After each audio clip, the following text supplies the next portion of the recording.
The world of heroes, swords, and magic, the continent of heroes. At this very moment, there is a war of incredible proportions taking place here, involving all nations, races, and species of living beings. This war was started by a demon queen hoping to destroy all living beings and conquer the entire world. Launching their invasion by surprise and with incredible power, the demon army, supported by the power of their queen, was so strong that no one could stop their attacks. They passed through the empires of various races and creatures like a knife through butter, leaving behind only death, ruins, and smoke from burned cities. Mighty warriors, mages, and heroes of various races tried to stop them, but their strength was miserable compared to the demon queen. Very soon, only the human race survived and continued to resist, no matter what. And so the demon queen gathered her army of horrible and repulsive creatures, demons, for the last battle that separated her from dominating this world. But the human empire, due to constant internal quarrels and rebellions, was not fully prepared for the last battle, so after the first defeats, their empire crumbled just like their defense. They helplessly surrendered, forgetting their fallen heroes who stood in their defense. As soon as the human empire fell, the demon queen, by the way,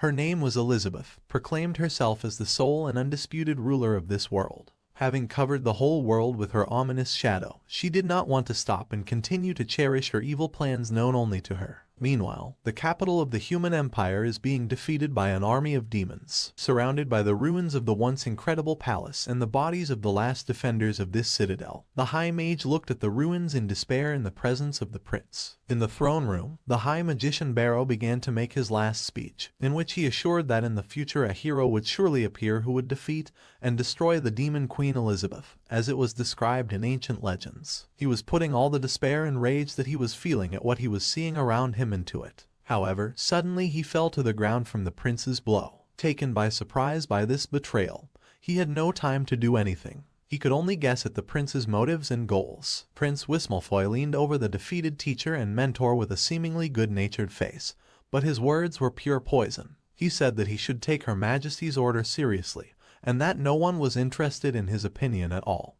He was only given orders that he should immediately obey. The Supreme Magus could not even move and only lay helplessly at the traitor's feet. Gathering the remnants of his strength, he shouted in his face everything he thought about him, the traitor of the human race. How he regretted that he had not seen this in him earlier, and mistakenly hoped to raise him into the hero promised in ancient legends who would save them from demons. Hearing his words, the prince went mad with rage and, unable to contain his anger, was going to finish the job he had started. The rage and hatred that filled him released his true demonic nature, and when he was about to end it all with words of contempt for his teacher and his father, who had long since died, a voice rang out, a voice of such power that the prince instantly stopped a moment before the end. It was Elizabeth herself. She had other goals for him and death would have been too easy for him to participate in. The prince was forced to stop an inch from his goal, and despite all his desire, he could not finish what he had started. The order of his mistress was so strong. Elizabeth wanted to know more about this prophecy. She wondered if it was really possible that in the future one of these weak and insignificant people would be able to challenge her. It should have been interesting and fun. After all these years of war, she had never met a single opponent worthy of her. However, she did not show it outwardly. She just said with contempt, "Worthless man, you better explain what you mean, otherwise." She knows 1,000 ways to make a person suffer a fate worse than death. And looking into those red eyes, there was no doubt about it. Then the frightened magician began to shout that the prophecy said that the promised hero must come and only he could pull the holy sword out of the stone. And the day he pulls the sword out, the power of demons over people will come to an end. This holy sword is stuck in a stone platform in the main hall. But then he stopped and assured her that he would never tell her again, and he would never betray the human race. But it turned out that just one look from Elizabeth was enough for him to give her all the information she needed. And in a moment, the platform with the sword emerged from the secret hiding place. It was the Holy Sword, Alpha, or the first, the sword of myths and legends, which defeated countless enemies. Looking at it, Elizabeth wondered if this legend was true and if the one who would draw it would really have the power and the right to challenge her. Or maybe it was just another nonsense from pathetic people. However, when she touched the hilt of the sword, she felt its considerable power and potential. Immersed in her thoughts, she walked toward the throne. Out loud she said, "How interesting." As she approached the throne, with a subtle smile and a twinkle in her eye, she said that she would wait here on the throne until the hero arrived. Thus began the reign of the Demon Queen over all the races and peoples of this world. In the first year, countless guards of demons and traitors stood at the gates of her throne room to keep all her subjects in fear and obedience. But after a year, no one dared to rebel, and the guards became fewer, then even fewer. By the fourth year, only a few guards remained on duty. In the fifth year, no one guarded the queen's throne room at all. Over time, the seemingly cruel rule of the demon queen became familiar to the inhabitants of this world, and life and prosperity began to return to cities throughout the continent of heroes. Bustling commerce filled the streets, and creatures of all kinds hurried about their business. Demons, elves, beastmen, gnomes, humans, everyone had a place in this world. Under the leadership of the demon queen, all past disputes and hostility between the races disappeared. Everyone had equal opportunities, and no one had an advantage over others. Without disputes and claims against each other, everyone was finally able to live in peace and harmony with others. Very quickly, the continent of heroes began to prosper and grow rich under the seemingly ruthless rule of the demon queen.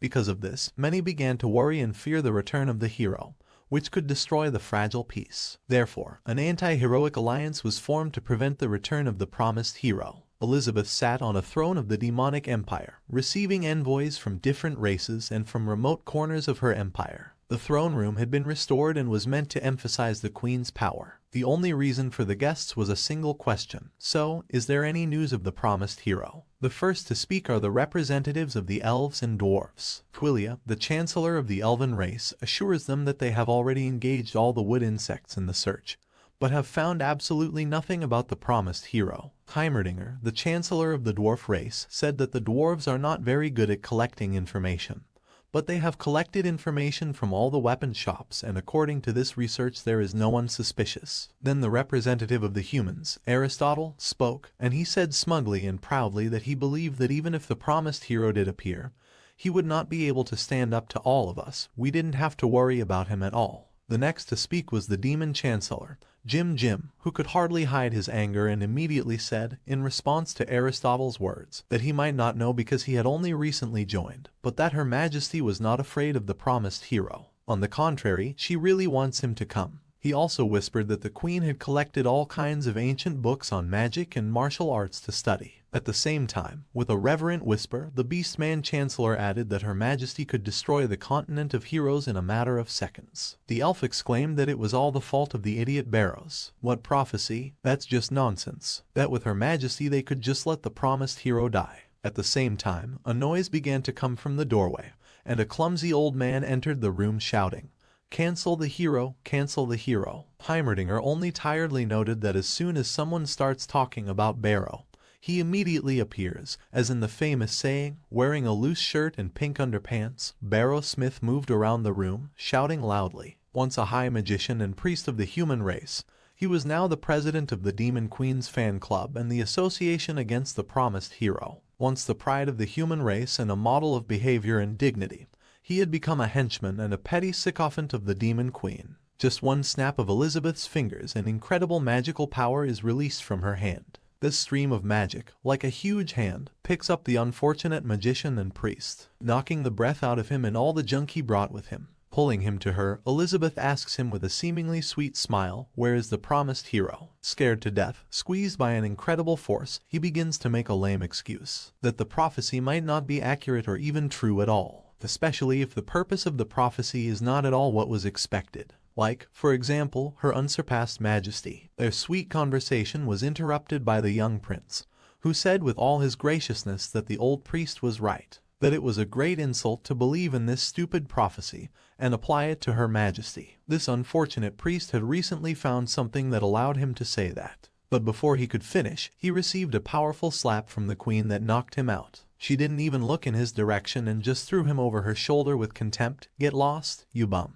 As soon as he came to his senses, he could only say that he completely agreed with this and realized his pitifulness. The irritated queen called the priest a pile of garbage and threw him across the hall into the wall. With a distinctive sound, he crashed into it halfway through his body, leaving only the edge of his robe and ridiculous pink underwear outside. Unexpected fate for such a jester. Elizabeth, with a determined expression on her face and straightening up to her full height, began to say that she was the ruler of everything and had reached the top of this world. She held the power of the whole world in her hands. She is waiting for a legendary hero who will be able to challenge her and will finally be able to entertain her. And then he will be just a stepping stone to her even greater glory. She studied all the ancient magic books of the hero continent and after endless attempts was able to create doomsday magic to be ready for the hero's test. And she began to approach the sword she had been contemplating for the past 15 years. The sword, like Excalibur, was illuminated by the rays of the sun, exquisitely decorated with gold and precious stones. The queen continued to approach the sword wondering, why is the hero nowhere to be seen?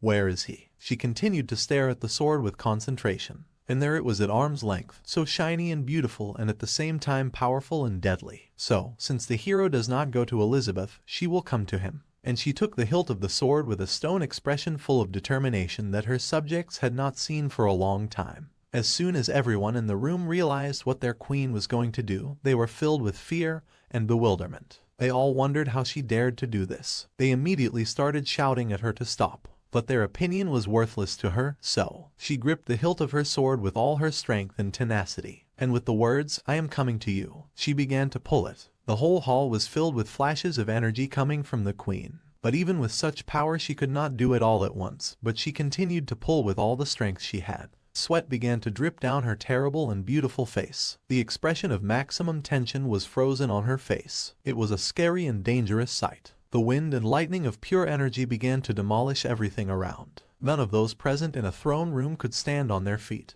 And only the timely reaction of the demon chancellor saved the others from danger. He created magical shields that protected everyone else except for the talentless priest, who was flying around the hall with a part of the wall. There was no limit to their amazement. Would the demon queen pull out the holy sword? A whirlwind of incredible energy pierced the ceiling of the palace like paper and flew into the sky. What could have caused this? Finally, the demon queen drew the holy sword, and when the smoke cleared, Elizabeth appeared before everyone, sword in hand. With a mockery she asked, "Who said that only a legendary hero could pull out this sword?" She was about to throw it away as another piece of trash, when suddenly, images of the countryside began to appear before her eyes, mountains, a valley, and then a lonely house. It was not very clear, but it was enough for her to realize where the legendary promised hero was hiding. With the satisfied smile of a predator who has stalked its prey, Elizabeth said, "Yes, this is where you are hiding." Raising her hand, she began to prepare a spell of displacement. And now, enveloped in a glow of symbols and words in an ancient and long-forgotten language, she was going to arrive immediately at that unfortunate hero. The sycophantic prince tried to go with the queen, asking her to allow him to continue serving her. And when he almost reached her, with a puff of smoke, the queen disappeared, leaving only one bright red hair in his hand. He could only breathe out, "My teacher, Elizabeth." And he remained standing there, confused, with his hand outstretched. Meanwhile, in the village of newcomers, in a valley among the impregnable mountains, somewhere on the outskirts of the continent of heroes, a young peasant is working hard in the field under the scorching sun. Even a large straw hat does not help him escape the heat and he is forced to wipe the sweat from his face with a handkerchief. This is the legendary hero. He works quietly in the field and is completely satisfied with his life. He does not even realize what fate awaits him ahead. Let's take a closer look at his story. It turns out that he is not from this world. His name is Lai Ping and he was an ordinary office worker. He lived an ordinary and boring life, didn't like to play games or watch anime.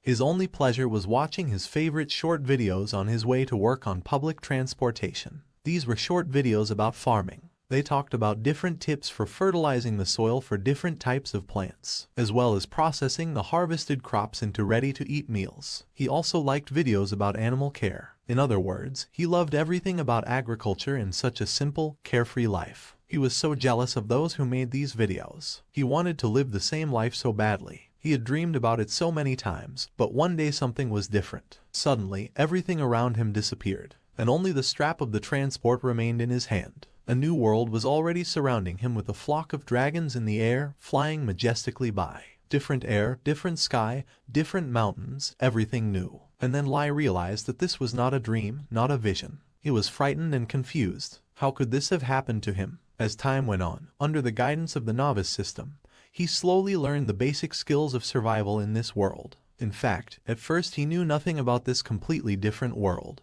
But it did not scare him at all. After all, this was the simple farming life he wanted so much. Lai felt his strength and health had improved compared to his life in the previous world. However, after a while, an information window appeared with the following message: "Dear player, After this period of rookie training, you have fully fulfilled the conditions necessary to leave the rookie village. Please start your adventure. But our hero was so pleased with how things were going that he wondered why he had to leave. He was so happy here, what else did he need for a happy life? Then the next message appeared, emphasizing that after he leaves the newcomer village, he will meet all kinds of people and creatures in this world. He would be able to learn a variety of sword and magic skills, and perhaps become a legendary hero who could defeat the demon queen who had taken over the world. Then he was asked to start the adventure again. But the hero did not give up easily and still did not want to start the adventure. He explained that he did not want to kill any demon queen. He insisted that he just wanted to continue living here in the village of newcomers. The information windows began to bother him more and more, urging him to leave the newcomer village. They asked him to go fulfill his mission to kill the demon king and start his adventure. Then they began to convince him that the later he left the newbie village, the stronger the demon king would be.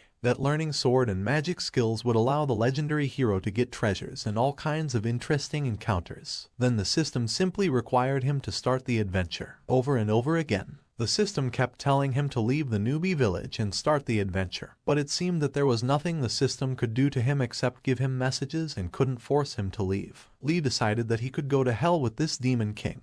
He just wanted to stay here and live like this forever. There is something that makes the newcomer village special. It's a special time barrier that completely hides the newbie village and keeps it safe. Inside this barrier, one day lasts much longer than 24 hours, and this allows you to do much more inside the barrier than outside it. Our hero Li Ping used this time to hone his farming skills to perfection. He gained a lot of experience and increased his physical strength. He also went hunting in a forest where he became a master of archery and agile movement. He learned to be as quiet and invisible as a shadow. He became a master at making objects. He spent a lot of time in meditation and reflection, increasing his spiritual power. He still didn't know anything about swords and magic, but it didn't matter to him because he wasn't going out on an adventure. He traded the points he got from the newbie tasks to slowly build his perfect house out of junk. This went on until one day, when suddenly the barrier surrounding the village exploded, leaving one last angry message for Li. How stupid, in this world of sword and magic, where you can do whatever you want and become whatever you want. All you do every day is farm, completely ignoring my advice. You're not a legendary hero at all. You only know how to get newbie points and exchange them for maintenance tools. You don't want to learn any skills with a sword or magic at all. You're not interested in my adventure help features at all. I hate it. I hate you. I hope you die soon by the hand of the Demon King. The system disappeared, leaving no trace behind. Our hero just exhaled a sigh of relief. He thought that finally there would be no more annoying notifications, and everyone would leave him alone. After a hard day's work in the field, he felt hungry and decided to make himself dinner. But he noticed that he was running out of firewood and decided to chop some more. As he approached the log to chop the wood, he remembered that he hadn't brought his special axe with him. He had left it in the woods when he chopped wood in the morning. Suddenly, the sky was covered with clouds and countless lightning bolts appeared among them. A strong wind rose. Lee looked up, not understanding what was happening.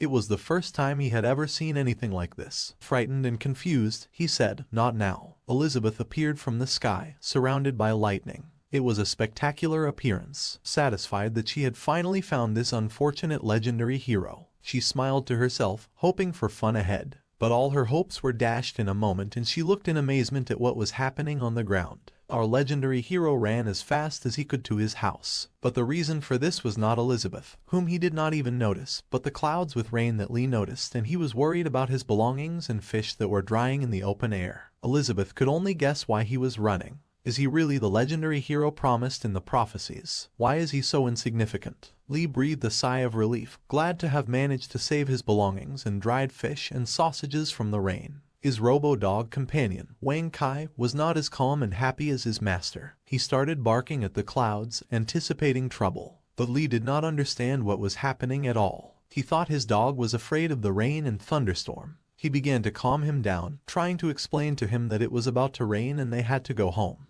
But Wang Kai would not calm down. And when Lee was about to leave him here and go inside himself, the dog began to disturb him and bark at him. Then even our stiff-necked man began to realize that something was wrong, and he finally looked up at the sky. Finally, he saw a strange silhouette against the clouds. It was strangely shaped, and Lee asked his robot dog what that thing was in the sky. The dog kept barking. Elizabeth looked at Lee as if he were a complete idiot. How could he be so stupid as to compare her to anything? As soon as Lee heard her voice, he immediately began to apologize for not seeing her clearly earlier. However, he was overwhelmed with questions that he couldn't say out loud. Why would someone out of the blue want to join? Shouldn't a village of newcomers be completely safe? Elizabeth said with a murderous look on her face. Let's check it out first. She began to prepare a spell. Before Lee could even ask what she was talking about, an object was rapidly flying at him. All he could do was to shield himself with his hand from imminent death.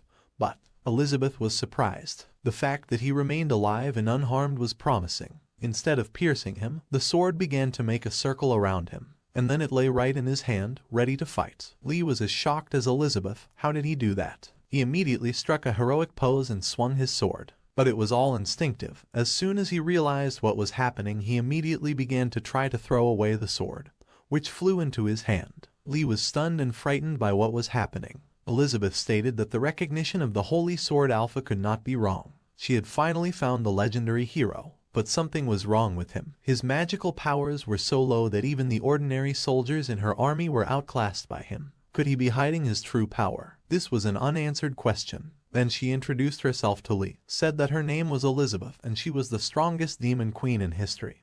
Today she would completely destroy the last legendary hero. She began to cast a spell of incredible power to destroy this pitiful hero in one attack. And then Lee, scared to death, began to ask himself why the demon queen was here. He hadn't left this place. At the same time, his faithful robodog started barking at the demon queen again. Scared even more, Lee tried to calm him down as he thought he might provoke Elizabeth. With the help of the abyssal magic, the demon queen should have simply destroyed this place. 3 huge icons appeared in the sky. Huge meteors began to appear from them, about to destroy everything below. The frightened Lee finally began to realize that perhaps the system was telling him that his meeting with the demon queen was inevitable, even if he didn't leave the newbie village. Then Lee simply threw his sword on the ground and said that he had nothing more to say here then. He just started running to his house without even trying to do anything else. His reasoning was as follows: so I'm a rookie nub, but the final boss has come to my door, so what can I do but accept my fate? And he headed for his door without a care in the world, leaving his faithful dog, the robot, to take care of business. As he stood at the door, Lee reflected that perhaps he should even be grateful for this fate. As he entered the house, he knew he had nothing to regret. He had spent so much happy time here. In the end, he just wanted to go back to zero with this house. And he just locked himself in his house waiting for the fate that Elizabeth had in store for him. The demon queen did not understand at all what was going on. Why did he drop his weapon? Why didn't he run away? Why did he lock himself in the house? And what did his stupid smile mean in the end? Was it an ambush from him and he was so strong that he was not afraid of her at all? These thoughts drove Elizabeth crazy. She screamed that he was an incredibly sneaky bastard. She was angrier than ever before. How could it be that someone could turn his back on her like that with a smile on his face? She shouted, "Die," and directed the full power of her magic at this house. Giant stone meteors flew at the little house and nothing seemed to stop them. The robot dog went into combat mode. He began to measure and calculate the strength of the attack in order to respond with enough force to repel it. The 3 giant meteors were flying very fast under the influence of gravity, and pushed by the power of magic and seemed to be blurred spots. But Wang Kai had completed his calculations in time and was ready to respond. Combat modules with missiles began to transform from its robotic body, and within a second, the robot was fully in combat mode.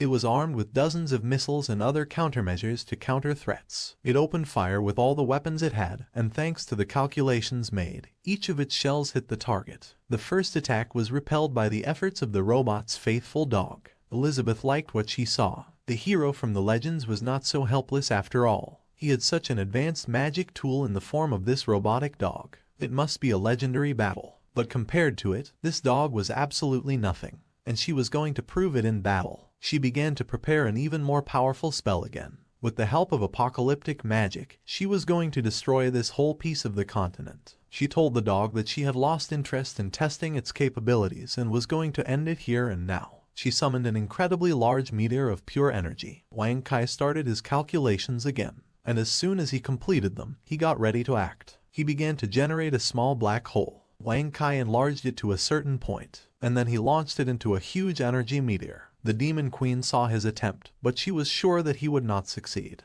And so the little black hole of the robot dog fell into this energy ball. Elizabeth smiled to herself, confident that they would be destroyed along with a piece of this earth. But something was wrong. Suddenly, the energy ball began to dissipate without reaching its goal, and then it disappeared without a trace, causing no harm. The demon queen was shocked. Her apocalyptic magic hadn't worked. How could this be? She did not understand what had happened. Her magic was broken. This had never happened before. But one more question was on her mind. What was the hero doing inside the house? She could not even imagine it. And he was just lying in bed, ready to accept his death, imagining all the happy moments that had been in his life. Surprised, Elizabeth began to descend to the ground. One Kai continued to bark at her. Elizabeth looked at the robotic dog with curiosity. She wondered what kind of creature he was. One Kai was ready for a fight and had the right expression on his face. After a moment of hesitation and reflection, Elizabeth laughed. It was unexpected, but in the end it was she who underestimated her opponent. How ironic. She had decided to finish the job manually, without the help of magic, just using the unreal physical strength she had.